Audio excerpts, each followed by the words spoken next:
Hello friends, आज की हमारी कहानी है लालची राजा। यूरोप में यूनान नाम का एक देश है। यूनान में पुराने समय में मिदास नाम का एक राजा राज करता था। राजा मिदास बड़ा ही लालची था। उसकी पुत्री को छोड़कर उसे दूसरी कोई वस्तु संसार में प्यारी थी तो बस सोना ही प्यारा था। वह रात में सोते सोते भी सोना इकट्ठा करने का स्वप्न देखा करता था। एक दिन राजा मिदास अपने खजाने में बैठा सोने की ईंटें तथा अशरफियां गिन रहा था। अचानक वहां एक देवदूत आया। उसने राजा से कहा, मिदास तुम बहुत धनी हो। मिदास ने मुंह लटकाकर उत्तर दिया, मैं धनी कहाँ हूँ, मेरे पास तो यह बहुत थोड़ा सोना है। देवदूत बोला, तुम्हें इतने सोने से भी संतोष नहीं है? कितना सोना चाहिए तुम्हें? राजा ने कहा, मैं तो चाहता हूँ कि मैं जिस वस्तु को हाथ से स्पर्श करूँ वही सोने की हो जाए। देवदूत हंसा और बोला, अच्छी बात है, कल सवेरे से तुम जिस वस्तु को छुओगे वह सोने की हो जाएगी। उस दिन और रात में राजा मिदास को नींद नहीं आई।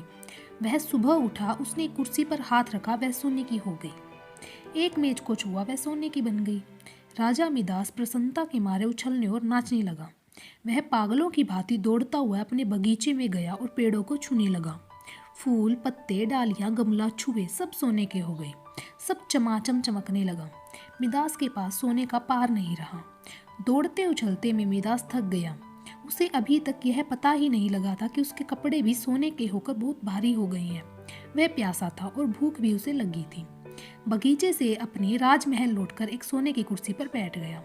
एक नौकर ने उसके आगे भोजन और पानी लाकर रख दिया, लेकिन जैसे ही अपने दास के भोजन को हाथ लगाया वह भोजन सोने का बन गया। उसने पानी पीने के लिए गिलास उठाया तो गिलास और पानी सोना हो गया। मिदास के सामने सोने की रोटियां, सोने के चावल, सोने के आलू आदि रखे थे।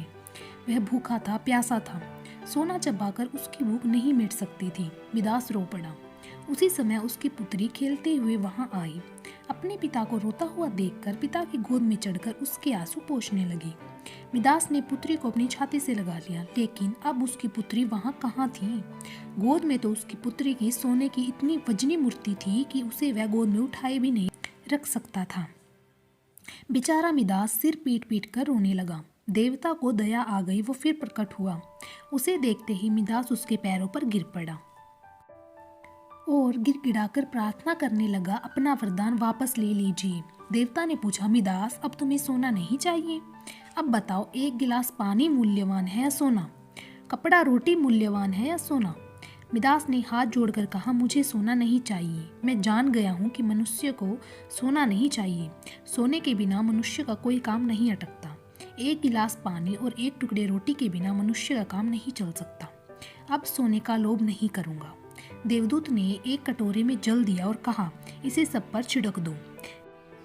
मिदास ने वह जल अपनी मेज पर, कुर्सी पर, भोजन पर, पानी पर और बगीचे के पेड़ों पर छिड़क दिया।